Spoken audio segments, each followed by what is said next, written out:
ఈ ఫామ్లో మొత్తం 2 కాలమ్స్ ఉంటాయి. మొదటి కాలం, రెండో కాలం. మొదటి కాలంలో 2002 SIRలో ఓటర్ వివరాలు ఉండాలి. అదేవిధంగా మన దగ్గర ఒక కాపీ ఉంటుంది కదా, మీ ఓటర్ ఐడి కార్డ్ అయినా మీ దగ్గర ఉంటుంది, లేకపోతే వాళ్ళ దగ్గర నుంచైనా ఒక కాపీ తీసుకునే అవకాశం ఉంటుంది. అందులో పాత ఫోటో ఉంటుంది, మీ ఫోటో, దాని పక్కన కొత్త ఫోటో అంటించాల్సి ఉంటుంది. అలాగే మీ పేరు, దాంతోపాటుగా ఎపిక్ నంబర్ అంటే ఓటర్ ఐడి నంబర్ని ఫిల్ చేయాలి. ఆ తర్వాత మీరు ఏ జిల్లాకు వస్తారు, ఏ రాష్ట్రానికి చెందినవారు అనే డీటెయిల్స్ ఫిల్ చేయాలి. ఆ తర్వాత మీ నియోజకవర్గం, బూత్ నంబర్, సీరియల్ నంబర్ ఇవన్నీ కూడా ఫిల్ చేయాల్సి ఉంటుందన్నమాట. ఇవన్నీ కూడా మీ పాత ఓటర్ ఐడి కార్డులో ఉంటాయి. ఆ వివరాలని ఫిల్ చేస్తే సరిపోతుంది. ఇక రెండో కాలం, ఈ రెండో కాలంలో పుట్టిన తేదీ నింపాలి. అదేవిధంగా ఆధార్ నంబర్, ఇది మాత్రం ఆప్షనల్. మీరు ఇవ్వాలి అని అనుకుంటే కనుక ఆధార్ నంబర్ ఫిల్ చేయొచ్చు, లేదంటే లేదనమాట. అలాగే మొబైల్ నంబర్, మీ పాత మొబైల్ నంబర్ ఏదైనా అప్డేట్ అయి ఉంటే కనుక ఇప్పుడు ఆ ప్లేస్లో మీ మొబైల్ నంబర్, కొత్తగా మీరు ఏదైతే మొబైల్ వాడుతున్నారో ఆ మొబైల్ నంబర్ ఇవ్వచ్చు. అదేవిధంగా తండ్రి పేరు, ఎపిక్ నంబర్. తండ్రి పేరు, ఎపిక్ నంబర్ కూడా ఆప్షనల్ అనమాట. ఆయన ఓటర్ ఐడి నంబర్ మీకు కనుక తెలిస్తే మీరు ఫిల్ చేయొచ్చు.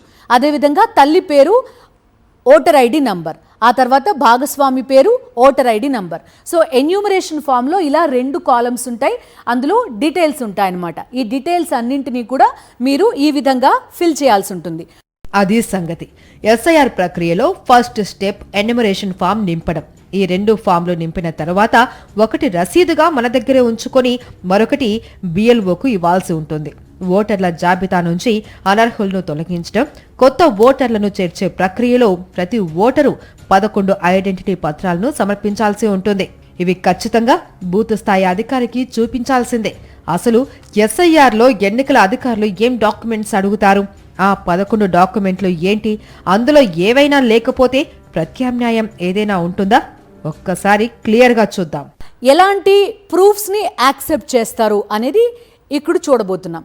సో మనం ప్రధానంగా మనం ఎప్పుడు పుట్టాం, అదేవిధంగా మనం ఏ ప్రాంతానికి చెందిన వాళ్ళం, మనని గుర్తించడానికి ఎటువంటి ఐడి ఉంటుంది, ఇలాంటి వాటితోటి ఏదైతే ఈసీ యాక్సెప్ట్ చేస్తున్న పత్రాలు ఏమేమిటి ఉంటాయి, వేటిని నిర్ధారించడానికి ఆ కార్డ్స్ని యూజ్ చేస్తారు.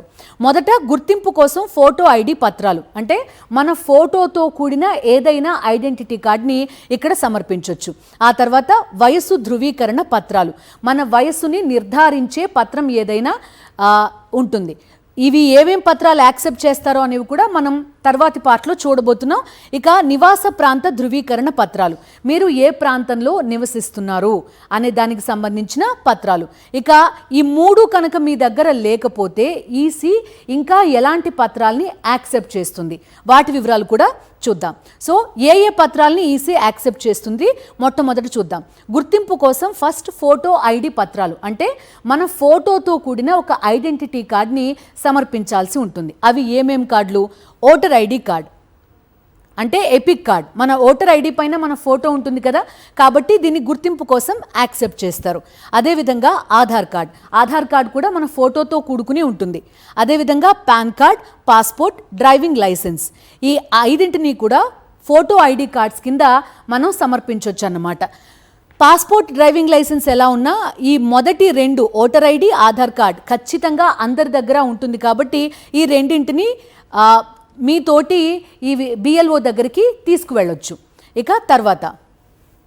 ఇక వయసు ధృవీకరణ పత్రం, అంటే మన వయసు ఎంత అని నిర్ధారించే పత్రం. 18 ఏళ్ళు ఓటు వేసే వయసు, ఆ వయసు మనకి ఉంది అని నిర్ధారించడానికి కొన్ని పత్రాల్ని యాక్సెప్ట్ చేస్తారు. అవేంటి?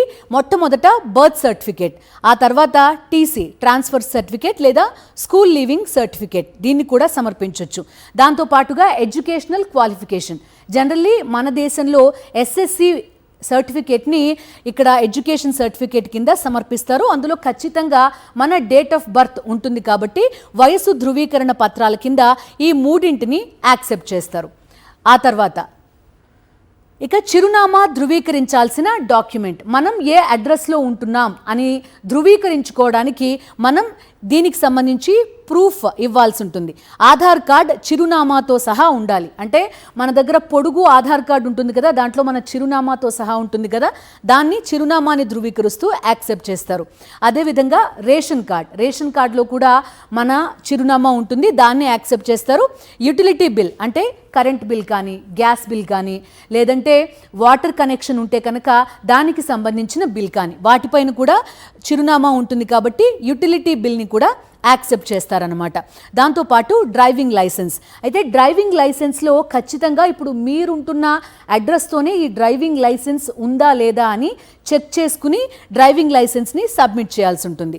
అయితే కొన్ని రాష్ట్రాల్లో మాత్రం రెంటల్ అగ్రిమెంట్ని కూడా చిరునామా ధృవీకరణ పత్రం కింద యాక్సెప్ట్ చేస్తారు. ఎందుకంటే చాలామంది ఉద్యోగ రీత్యా, చదువు రీత్యా ఒక రాష్ట్రంలో ఉన్న, ఒక ప్రాంతంలో ఉన్న మెట్రో సిటీస్కి కానీ ఇతరత్ర ప్రాంతాలకు కానీ వలస వస్తూ ఉంటారు. కానీ వాళ్ళ ఓటు హక్కు అదే నగరంలో ఉంటే కనుక రెంటల్ అగ్రిమెంట్ని కొన్ని రాష్ట్రాల్లో మాత్రం చిరునామా ధృవీకరణ కింద యాక్సెప్ట్ చేస్తారు. ఇందులో మీ దగ్గర ఈ పత్రాల్లో ఏవైనా లేకపోతే దీనికి ప్రత్యామ్నాయంగా ఏ డాక్యుమెంట్స్ని ఒప్పుకుంటారు అది కూడా ఒక్కసారి చూడబోతున్నాం.